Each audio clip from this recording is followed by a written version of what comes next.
नमस्कार, स्वागत है आप सभी का हमारी इस खास पेशकश आज की चर्चा में। आज से रोज सुबह 9 बजे सोमवार से शनिवार आप समसामयिक विषयों पर आधारित हमारा कार्यक्रम आज की चर्चा देख पाएंगे। और आज की चर्चा का जो विषय है वो है बिहार विधानसभा चुनाव और महिलाएं। बिहार में विधानसभा चुनाव जारी है और यहाँ 28 अक्टूबर को पहले चरण का मतदान हो चुका है। कुल 3 चरणों में यहाँ वोटिंग हो रही है। 3 नवंबर को दूसरे चरण का मतदान होना है, 7 नवंबर को तीसरे चरण का और 10 नवंबर को नतीजे हम सबके सामने होंगे। बिहार की अगर बात करें तो यहाँ की एक खूबसूरती जो दिखती है वो ये रही है पिछले कुछ समय से कि यहाँ महिलाएं बढ़ चढ़कर मतदान में हिस्सा ले रही हैं। बिहार की जो आधी आबादी है वो बढ़ चढ़कर मतदान में हिस्सा लेती है। पुरुषों की तुलना में महिलाएं आगे ज्यादा आती हैं। राज्य में कुल 7 करोड़ 29 लाख मतदाता हैं, जिनमें से 3 करोड़ 85 लाख पुरुष और 3 करोड़ 44 लाख महिला मतदाता हैं। टर्नआउट देखें तो महिलाओं का काफी अच्छा रहा है, काफी समय से पुरुषों की तुलना में अधिक रहा है। बिहार में 4 विधानसभा चुनाव की बात करें तो महिला मतदाताओं में लगातार वृद्धि देखी गई। पिछले 4 विधानसभा चुनाव में 2015 में 53.32% पुरुषों की तुलना में 60.48% महिलाओं ने मतदान किया। 2015 में विधानसभा चुनाव में महिलाओं ने पुरुषों की तुलना में एक तरह से देखें तो 7% ज्यादा मतदान किया है। इसकी शुरुआत एक तरह से 2010 के चुनाव में हुई थी, जब महिलाओं ने पुरुषों की तुलना में करीब 3% ज्यादा मतदान किया। और ये किसी भी राज्य में पुरुष मतदाताओं को पीछे छोड़ने की एक तरह से पहली मिसाल थी। 2010 में महिलाओं का जो वोटिंग प्रतिशत था वो 54.49% था, जबकि जो पुरुषों का प्रतिशत रहा वो 51.12 था। यानी 60% से ज्यादा महिलाओं ने 2015 में वोटिंग में भाग लिया, जबकि जो पुरुषों का मतदान प्रतिशत रहा वो 53 रहा। आंकड़े काफी कुछ बयां कर रहे हैं।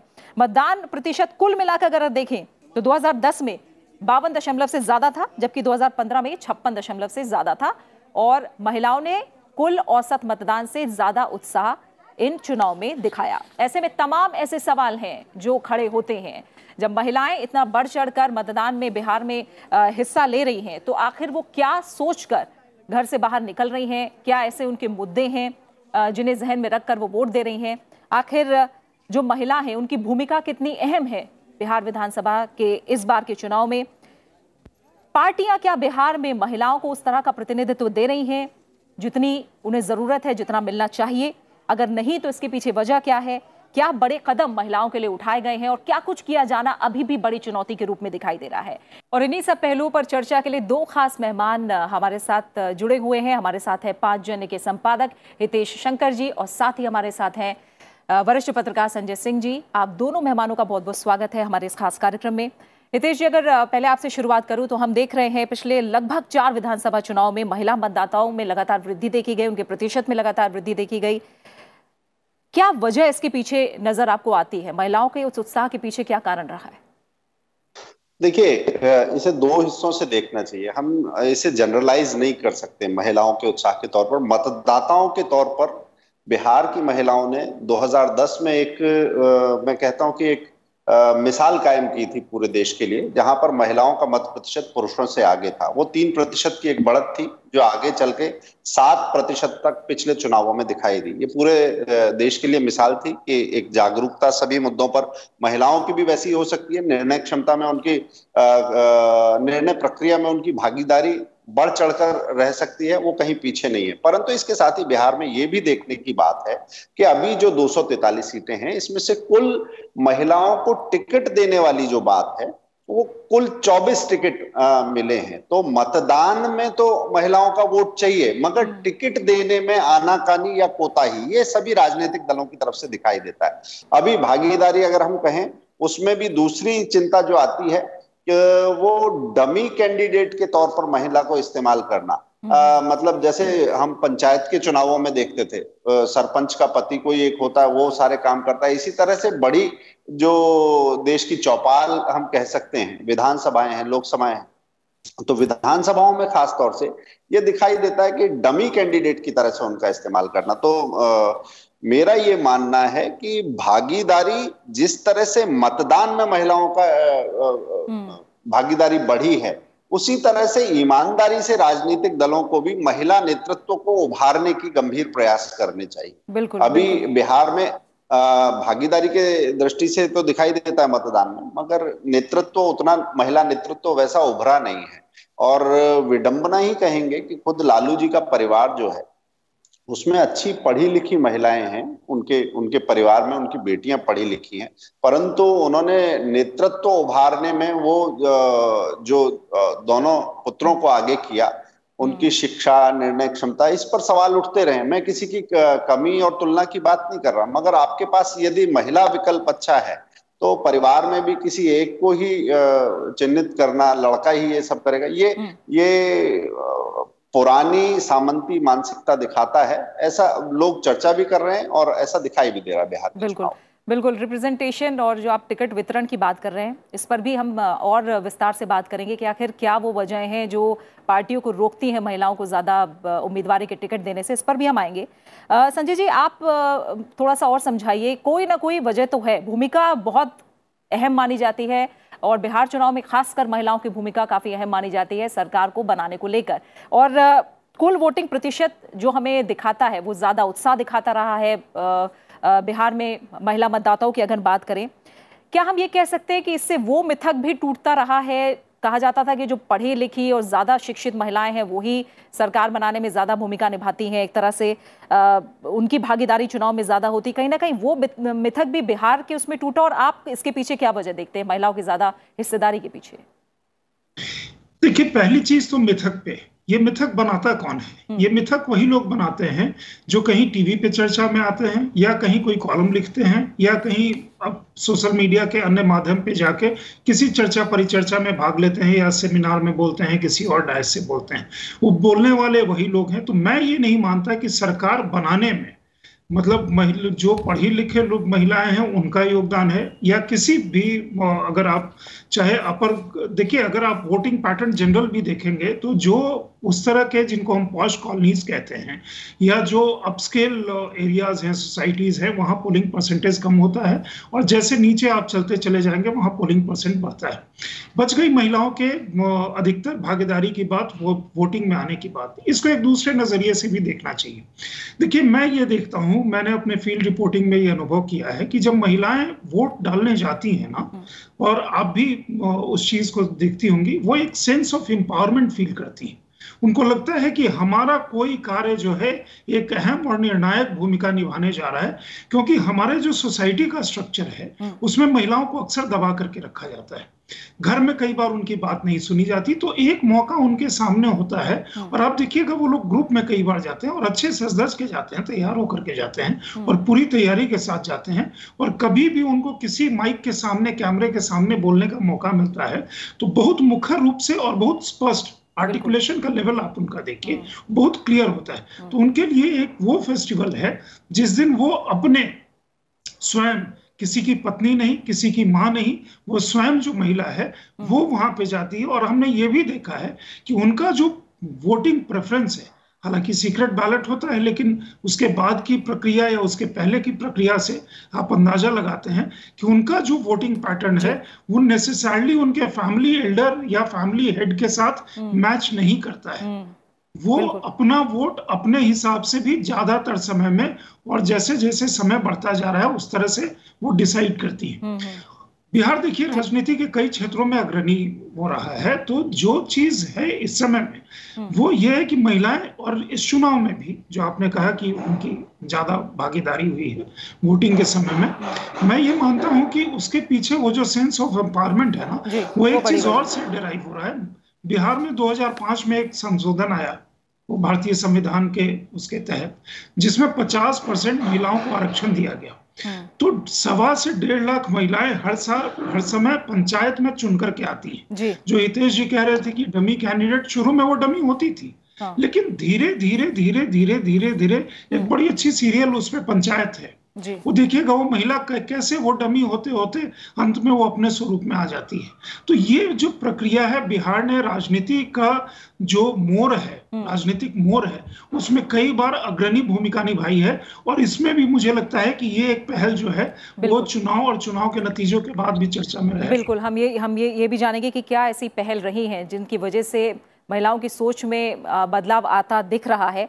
अगर अब हम मुद्दों की बात करें, क्योंकि जब महिला घर से बाहर निकल रही है, आप खुद ये कह रहे हैं कि वो परिवार से अलग सोचती है, परिवार के मुखिया से अलग सोचती है और अपनी सोच के हिसाब से वोट भी देती है, तो कुछ मुद्दे जरूर ऐसे जहन में रहते होंगे जिनको ध्यान में रखकर वो वोट करने जाती हैं। बिहार में महिलाओं की राजनीतिक पसंद आखिर किन मुद्दों पर निर्भर करती है?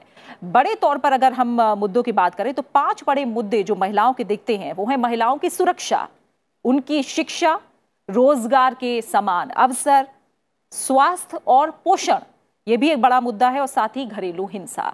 ये बड़े मुद्दे यहाँ दिखाई दे रहे हैं। इसके अलावा और भी ऐसे मसले हैं जो महिलाओं से जुड़े हुए दिखाई देते हैं। हितेश जी, आप बड़े मुद्दे क्या मानते हैं? बड़े ऐसे कौन से पहलू हैं जिन्हें ध्यान में रखकर महिलाएं घर से बाहर निकलती हैं वोट देने के लिए? देखिए, ऐसा है, ये जो हमने मुद्दे लिए इसमें घरेलू हिंसा हमने गिना है, ये अच्छी बात है, परंतु मेरा मानना ये भी है कि सामाजिक तौर पर अपराध कभी भी बढ़ता है तो सबसे पहले महिलाएं उसका संज्ञान लेती हैं और उसके लिए उसकी रोकथाम होनी चाहिए। ये चिंता सबसे पहले महिलाओं को होती है। घर में इसका एक कसौटी है। हम एक न्यूज़पेपर के लिए जरा सर्वे कर रहे थे पाठकों का, तो पता चला कि 3 नंबर पेज और 5 नंबर पेज जिस पर आपके फ्लायर भी अपराध की कथाओं के होते हैं, महिलाएं वो पन्ना पढ़ती ही नहीं है। अपराध से एक तरह से वितृष्णा का भाव, पुरुषों को थोड़ी मोड़ी खबरें पढ़ने में भी रुचि आ सकती है, परंतु महिलाएं उस घर में भी रोकथाम करती है। कोई चैनल ऐसा आता है तो चैनल बदल देती हैं। और तो और बहुत ज्यादा शोर शराबे वाले जो शोज होते हैं, टीवी डिबेट में भी ज्यादा शोर शराबा हो तो वो चेंज कर देती है। तो मेरा ये मानना है कि सामाजिक तौर पर महिला एक आपका बैरोमीटर है कि समाज में अपराध बढ़ेगा तो महिला मतदाता बहुत मुखर होकर सामने आएंगी जहां पर भी उन्हें मौका मिलेगा। इसलिए घर की 4 दीवारी और दहलीज और सिर्फ घरेलू हिंसा तक उसे रोकना मुझे लगता है कि ये ठीक नहीं है। एक समय का मुझे याद आता है जब जसवंत सिंह जी केंद्रीय वित्त मंत्री थे अटल जी की सरकार में, तो उन्होंने जो वाक्य कहा था वास्तव में वो महिलाओं की चिंता को बताता है कि घर में दाना और बटुए में आना, यानी कि आर्थिक कारकों पर भी चिंता रहती है और पोषण और अनाज वगैरह की उपलब्धता भी रहे। तो महिला का फलक आप जितना छोटा समझते हैं उतना नहीं है, वो सारी चीजों को बहुत चौकस तरीके से देखती है। और एक परिवार अच्छे से कैसे चल सकता है, अगर वो चलता है तो वो समाज भी उन्हीं फैक्टर्स पर चलता है। इसलिए ज्यादा बढ़िया सुपरवाइजर पॉलिटिकल सिस्टम का, ये मेरा मानना है कि पुरुष के मुकाबले महिलाएं ज्यादा अच्छी उसकी पहरेदारी कर सकती हैं लोकतंत्र की। संजय जी, आपकी नजर में क्या बड़े मुद्दे हैं? और पलायन की जहां तक बात करें तो बिहार की बात हो और पलायन की बात भी करनी होगी हमें। क्या रोजगार के लिए जो पति का पलायन होता है वो भी महिला की जिंदगी को एक तरह से प्रभावित ही करता है? महिला न केवल हम देखते हैं गांव में रहती है, घर परिवार देखती है, खेती अगर है, मवेशी की देखभाल और खुद की सुरक्षा, बहुत सारे ऐसे मसले हैं जो आपस में जुड़े रहते हैं। पलायन का मुद्दा महिलाओं के लिए कितना बड़ा है और बाकी और कैसे बड़े और से कौन से मुद्दे हैं जिन्हें आप महिलाओं से जोड़कर देखते हैं बिहार चुनाव में? देखिए, महिलाओं के लिए, अर्बन महिलाओं के लिए सुरक्षा एक बड़ा मुद्दा होता है, लेकिन उसके साथ साथ जो उनके घर में जिस चीज का जिक्र हितेश जी कर रहे थे ना, अनाज और बटुए में पैसा, तो वो जो सोशली बेनिफिशियल स्कीम है, जैसे मैं गांव में जब जाता हूं और कई जगह आपके लिए बड़ी सामान्य सी चीज होगी, बिजली या शौचालय या घर में अनाज या जो 2000 रुपए आ रहे हैं, बहुत सारे जो सोशली बेनिफिशियल स्कीम हैं, जो जनधन योजना के तहत वो पैसे जो जा रहे हैं वो महिलाओं के अकाउंट में जा रहे हैं। तो वो जो एक सेंस ऑफ एम्पावरमेंट उनको देता है, उनके लिए बहुत बड़ा मुद्दा है। और भारत में या कहीं भी और भी गरीबी से निकलने का सबसे बड़ा जरिया जो होता है वो शिक्षा है। तो उस तरह की चीजें उनको काफी प्रभावित करती हैं और उनका वोटिंग पैटर्न कई बार, जो मैं पहले कह रहा था कि पुरुषों से अलग भी वो स्टैब्लिश करने में काफी मदद करता है। और बिहार में ये चीजें काफी सार्थक रूप में और भी वो देखने को मिलेंगी। और अनफॉर्चुनेटली उनका कोई सर्वे होता नहीं, मतलब जो लोग जाते भी हैं वो सड़क पर से घूम के चले जाते हैं, गांव में भी जाते हैं तो 4 लोग के पास चौपाल में बैठ करके चले जाते हैं और उनके साथ कोई बैठ करके बात होती नहीं, क्योंकि उसके लिए थोड़ा ज्यादा एफर्ट लगाना पड़ता है। दूसरी चीज जो आप कह रही थी कि पलायन का, देखिए पलायन बिहार में, बिहार ये मानने में मुझे कोई वो नई तकलीफ है कि बिहार एक बैकवर्ड स्टेट रहा है। आर्थिक रूप से और कई बार सामाजिक रूप से भी। तो वहां से पलायन की प्रक्रिया जो है वो दशकों मतलब सैकड़ों साल पुरानी है। जो मोदी जी आज सेशल्स के राष्ट्रपति का जिक्र कर रहे थे, जो बिहार मूल के चुने गए हैं, मॉरिशस पूरा बिहार और ईस्टर्न यूपी वो है जी। वेस्ट इंडीज के बहुत सारे जो प्लांटेशन के दरमियान ब्रिटिश लेकर के गए थे, या उसके बाद लालू जी ने 1990 से लेकर के 2005 में देव प्रदेश की ऐसी मतलब बंटाधार कर दिया कि लोग वहां रहने लायक नहीं रहे, चाहे वो शिक्षित वर्ग हो या अशिक्षित वर्ग हो, जो व्यवसाय करता हो, डॉक्टर हो, इंजीनियर हो, स्टूडेंट हो, बाकी किसी लायक प्रदेश को नहीं छोड़ा, मतलब पीछे धकेल दिया।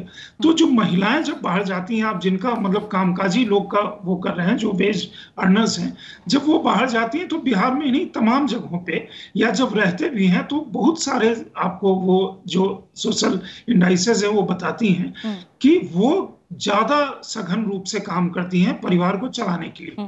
जब पुरुष चले जाते हैं तो उसके बाद उनकी जिम्मेवारियां और भी बढ़ जाती हैं। लेटली हमने ये भी देखा है कि जो किनशिप रिलेटेड माइग्रेशन होता था उसमें धीरे धीरे पहले पुरुष आते थे, महिलाएं भी हो जाती हैं। उससे जागरूकता जो है ना, वो टू वे जो माइग्रेशन है, उससे मैं देखता हूं कि बिहार के लोगों में, गांव में भी जाएं जो महिलाएं हैं, उनका एस्पिरेशन लेवल में काफी उफान आया है। वो चाहती हैं और उनको लगता है कि हमारे प्रदेश में, हमारे जिले में, हमारे गांव में, हमारे प्रखंड में वैसी सुविधाएं क्यों नहीं हैं जो बाकी जगह हैं। हमारे पति को, हमें, हमारे बच्चों को बाहर क्यों जाना पड़ता है, या हमें इस चीज के लिए हमारे पास ये सुविधाएं क्यों नहीं होकर के आ रही। तो वो सरकार ने पिछले सालों में परिस्थितियों में बदलाव आया है, उन परिस्थितियों में सुधार आया है। अब मुद्दों पर आप लोगों ने प्रकाश डाला है। इसके बाद हम अगर ऐसी योजनाओं की बात करें जो खास तौर से महिलाओं को केंद्र में रखकर, जहन में रखकर बनाई गई, ऐसी कौन सी बड़ी योजनाएं हैं, अगर उनकी बात करें तो महिलाओं को पंचायती राज संस्थानों में 50% आरक्षण, ये काफी बड़ा कदम माना गया। इसके बाद शराब पर पाबंदी की बात करें तो महिलाओं की काफी लंबे समय से ये मांग रही, इस मांग को पूरा किया गया। मुख्यमंत्री साइकिल योजना, नैपकिन योजना की शुरुआत, कन्या विकास स्कीम और जीविका योजना लागू की गई। कन्या उत्थान योजना, कन्या विवाह योजना, नारी शक्ति योजना, ये उन तमाम योजनाओं में से कुछ योजनाएं हैं जो महिलाओं को ध्यान में रखकर शुरू की गई हैं। हितेश जी, ये जो तमाम योजनाएं हैं, हम महिला सशक्तिकरण की बात कर रहे हैं, उनमें इन योजनाओं ने कितना एक तरह से भूमिका निभाई है, कितना योगदान दिया है, और सरकारी नौकरी से लेकर पंचायत तक में जो आरक्षण देने का फैसला है उसका असर खास तौर से किस तरह का देखते हैं आप? देखिए, मैं कहता हूं कि सरकारी नौकरी तो बहुत आगे की बात है, मगर एक सैनिटरी नैपकिन, एक साइकिल और एक टॉयलेट, ये जो हैं, ये पुरुष की उस तरीके की शायद नजर ही नहीं होती इन आवश्यकताओं की ओर। ये जो सरकार की योजनाएं हैं वास्तव में दूरी पाटने वाली, जो समाज के बीच में आपके बराबर में चलती हुई दिखाई देती है, मगर उसकी आवश्यकताएं, एस्पिरेशंस तो छोड़ दीजिए आप, एस्पिरेशंस तो बाद में आएंगी, आकांक्षाएं बाद में आएंगी, मगर जो उसकी आवश्यकताएं हैं उनको समझ के चिन्हित करना और उसको एड्रेस करना, ये मुझे लगता है बहुत बड़ी योजनाएं हैं। और केंद्र और राज्य दोनों ओर से महिलाओं को ध्यान रखकर जो इस तरीके की योजनाएं बनी है, बड़ा एक अपमान का, एक शर्म का और अपराध का भी कारण रहता था खुले में शौच। उसके लिए पूरे देश में जिस तरीके से किया गया है, साइकिलों की जो बात है कि स्कूल दूर हैं तो कैसे व्यवस्था की जाए, क्योंकि पूरे सारी जगह महिलाओं के स्कूल नहीं है, स्कूल बाद में बनेंगे, अभी साइकिल दी जा सकती है। नैपकिन्स की बात है जिसके बारे में चर्चा करना भी मुश्किल था, और खासतौर से बिहार जैसी, उत्तर प्रदेश जैसी पृष्ठभूमियों में, तो वहां पर बिहार में जो ये पहल है, मुझे लगता है कि ये बड़े बदलाव के कारक हैं। ये चुनावी चीजें नहीं हैं, ये सामाजिक सोच को बदलने वाली पहल है। और ये मानना कि महिलाएं इसका संज्ञान नहीं लेती होंगी, मुझे लगता है कि ये झुठलाने वाली बात होगी, मूर्खता की बात होगी। मेरा ये मानना है कि चुनाव में पुरुष मतदाताओं का आपको उत्साह और उच्छृंखलता ज्यादा दिख सकती है, मगर कंसर्न हमेशा महिलाओं का ज्यादा रहता है। और बिहार में अगर कहते हैं कि जागरूक मतदाता हैं, तो उसमें जागरूक मतदाताओं में भी आगे खड़ी हुई महिलाएं हैं। ये बात बार बार साबित हुई है। बिल्कुल। और संजय जी, अब हम जब स्कीम्स की बात कर रहे हैं, क्योंकि 2016 में शराबबंदी जो लागू हुई बिहार में, वो बहुत लंबे समय से महिलाओं की मांग रही थी, लेकिन जो अवैध शराब का मसला है वो उस पर कुछ लगाम नहीं लग पा रही है। इसे लेकर भी काफ़ी महिलाएं परेशान हैं। अवैध तरीके से शराब अभी भी उपलब्ध है। क्या लग रहा है कि लड़ाई ये काफ़ी लंबी है? ये कितनी बड़ी चुनौती है अभी आगे? आप सही कह रही हैं। देखिए, वो जो शराबबंदी हुई थी उसमें महिलाओं का काफी बड़ा डिमांड था और जायज भी था, क्योंकि कई जगह खुल जाते थे, उसके कारण अपराध भी बढ़ रहे थे, डोमेस्टिक वायलेंस भी, और बाहर भी वो बढ़ रहा था। जब ये शराबबंदी लागू हुआ, शराबबंदी कहीं भी पूरी तरह सक्सेसफुल नहीं है, और शराबबंदी जहां भी आई है उसके साथ वो बूटलेगिंग और अवैध शराब का कारोबार लेकर के आई। तो ये चिंता जिस समय हुआ था उस समय भी वो प्रकट किया गया था और आज के समय में भी प्रकट किया जा रहा है। फर्क ये आया है कि उस समय हम एकेडमिक लेवल पे या बाकी जब चर्चा परिचर्चा करते थे तो ये बात कहते थे कि उसके साथ कंसिक्वेंट स्टेट का एक रेवेन्यू लॉस भी है, कि जिसके शराबबंदी के कारण होता है, और बिहार जैसे स्टेट में और भी ज्यादा, मतलब काफी गंभीर उसके परिणाम हैं।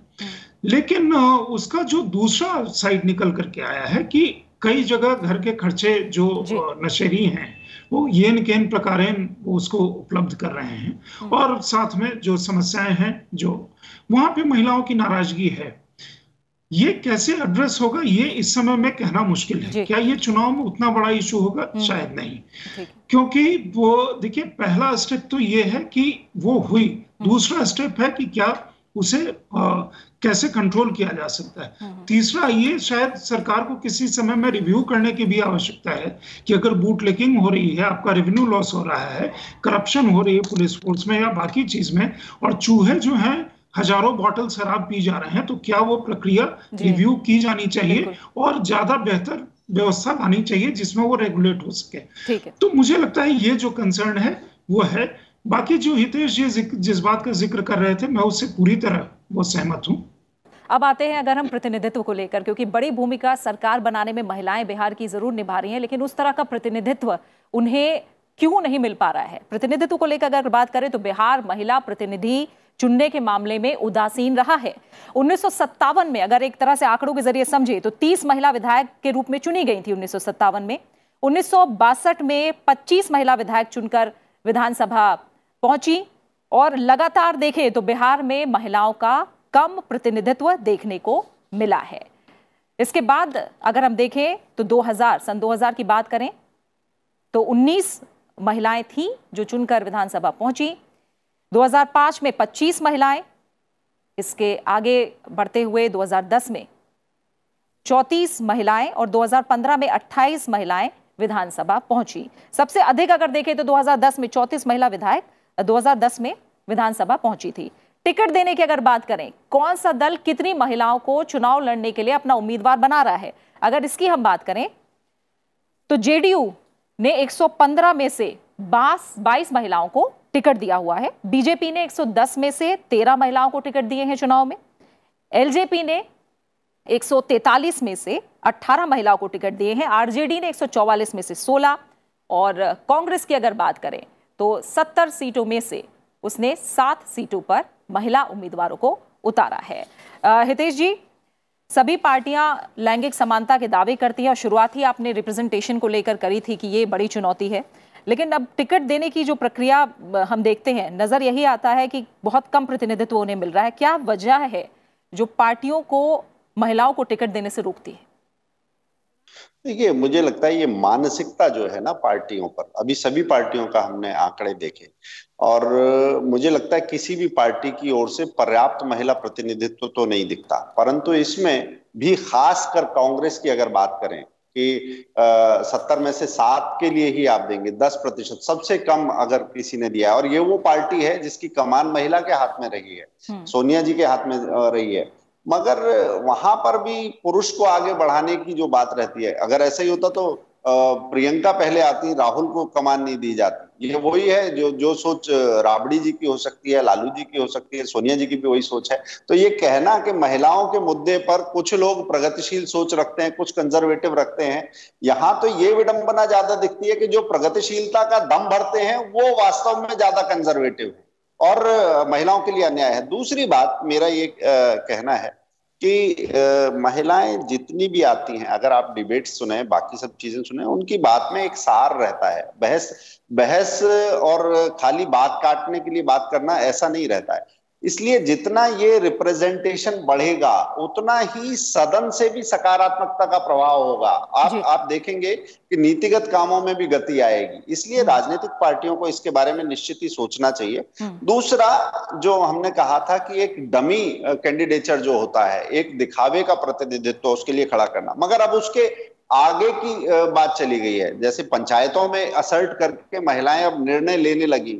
अब मुझे लगता है कि आगे जो विधायिका है उसमें भी जहां जहां विधानसभाओं में और बाकी जगह पर महिलाओं की अपनी एक छवि, संसद में तो हमने बड़ी बड़ी कद्दावर महिला नेत्री देखी हैं। इस देश की संसद का संचालन कई बार महिलाओं ने किया है, तो उनका जो नेतृत्व है, मुझे लगता है बाकी महिलाओं को विधानसभाओं में भी निश्चित ही वो प्रेरित करता है। और संजय जी, जैसे हितेश जी कह रहे हैं, मैं चाहूंगी उसी बात पे अगर आप क्लोजिंग कमेंट दें, क्योंकि समय भी हमारा पूरा हो रहा है।